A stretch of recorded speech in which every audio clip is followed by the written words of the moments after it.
Hey man, today I'll be reacting to a Hero Hey video, and I've seen his videos before, I just never reacted to them. I also seen other people react to them, so yeah, this one is about the modern audience is very upset at Silksong, and I don't know why, because I haven't really read the news about it, other than like it's finally out and a lot of people are playing it. I will be playing it at some point in the future, just not right now. I'm still going through original Hollow Knight, and yeah, I'll play it once I've beaten Hollow Knight. That was what I said. So yeah, I don't know how long that's gonna be, but yeah, I don't know why the modernized there's no attractive females in it, right? So why would the modern audience be upset, right? It's all about insects or insect-like things. So, anyways, let's see what Hirohe has to say about it. So Silksong's got an all-time peak player count on Steam of Yeah, 580. and this is just on Steam. Like this is also out on Switch, I believe, or Switch 2, Switch, I either one, but it's also out on Game Pass too. So you have to figure out like that many more players are playing it on Game Pass because for one reason or another, it's because they don't have to pay for it or stuff like that. I would pay for it, but I will pay for it when like I said, when I beat Hollow Knight. But yeah, 587,000 peak, and it seems like it's still growing. So 7,150, which is really cool. Congrats. However, some of the so-called modern audience are actually very upset at Silksong. but At the lower why? part of this tweet, we can see this account Stealth saying, many indie developers are delaying their games to get out of Hollow Knight Silksong's way. They had Okay. marketing plans which now have to be changed because of something they couldn't anticipate. This Joseph Okay. person says, I think Silksong's 2-week PR push has done some damage to other indie studios. I don't think Team Cherry thought about the impact this game would have on other indies in their marketing. What? I think that's a bummer that I hope isn't replicated, to be honest. What? Wait. What? Like, it has some 2-week PR push has done some damage to other. Why? What? They don't control other indie studios.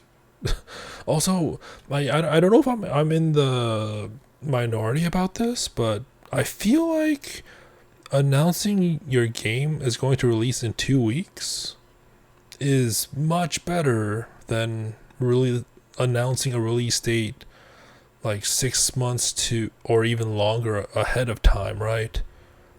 Because like within 2 weeks, I would say like 99.9% sure it's going to release within the 2 weeks, unless if something disastrous happens. Whereas there's so many things that could go wrong if you announce it that ahead of time. Like, I mean, take a look at No Man's Sky. Like, it's a great game now, but from back then when it launched, it was not good. It was not good at all. Oreo64 tweeted, Baby Steps is the latest game to move its release date because of Silksong from September 8th to September 23rd. And this FaceTime account saying, I can't be the only person who thinks it's kind of messed up for Silksong to reveal its release date so late. Like, man, you're indie developers. You should understand the struggle that studios go through. And then we What? I mean, what? I don't understand. Like you said, I prefer if they would release it that close, but I don't know if I'm in the minority or not. So yeah. Also, like Baby Steps, maybe they want to play Silksong and they don't want to focus on making their game. Like Silksong is like one of the most anticipated indie games that I know of. Like I think the only thing that was more anticipated for like behind a long wait was like Duke Nukem Forever, but that turned out not well. like, man, you're indie developers. You should understand the struggle that studios go through. And then we've got this account Strife saying, by the way, Team Cherry absolutely had the response. Look at that profile for a second. Yeah. And then we've got this account Strife saying, by the way, Team Cherry absolutely had the responsibility of giving a heads up about the release of Silksong. I'm not gonna say it, but it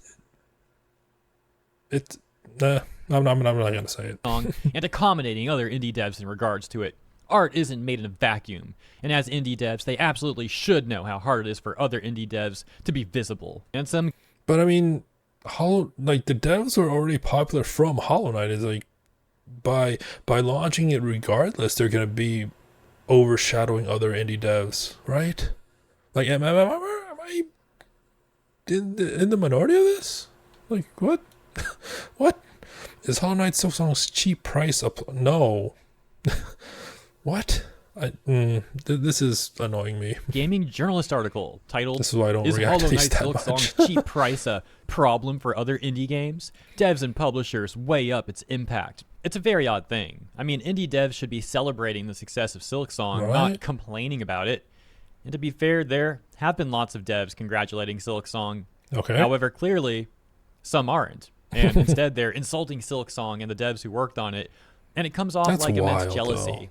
And like they're just trying to muddy the waters of the indie scene, really. Because over recent years, we've seen indie games becoming beacons of light for gamers in an industry that's otherwise infested with corrupt AAA greed.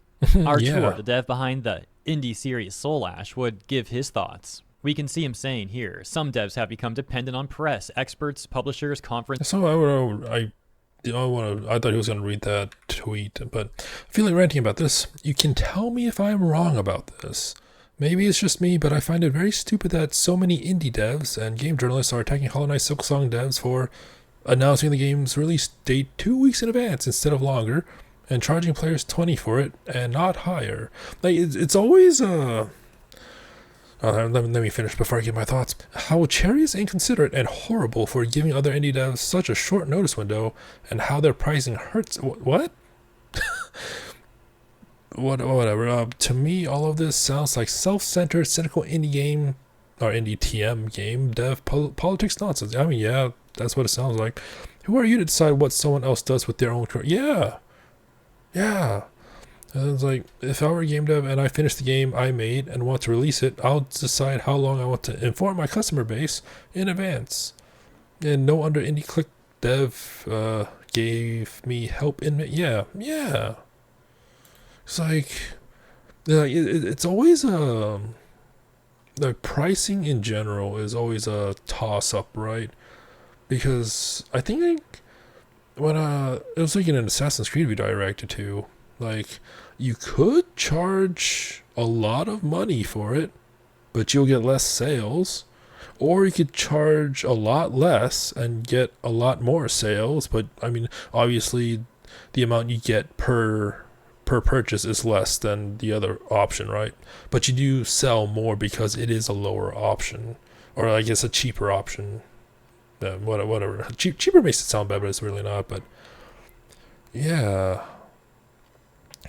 I made this comparison with Assassin's Creed Shadows and at the time Schedule 1, because like, sure, Assassin's Creed Shadows sold for that much more, and like it sold like, I don't know, a lot less than Schedule 1, but because Schedule 1 sold it for like $15 at the time, and it sold a lot more over like, if you add up all the purchases together, then Schedule 1 made more money than Assassin's Creed Shadows. So like, I don't understand the argument about pricing it at $20.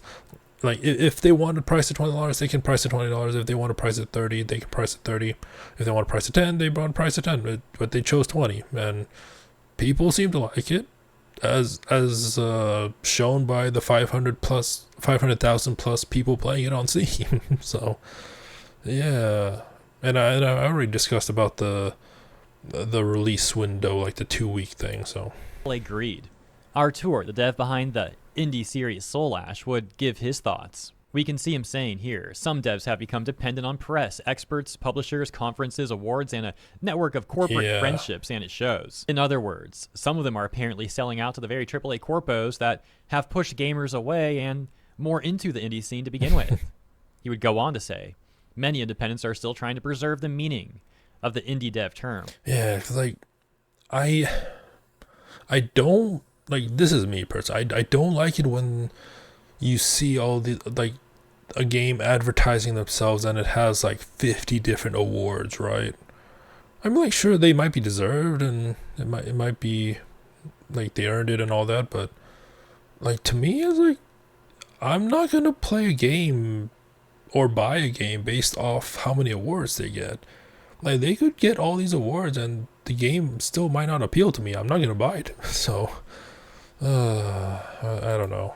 But it's being divided and conquered by larger interests. Which takes us to Madam Savvy, who responded to Permaband in the tweet that we had on screen a moment ago. And she says the reason why this happens is because a lot of quote-unquote indie games and companies are captured. Okay. They play by the rules set forth by DI Group.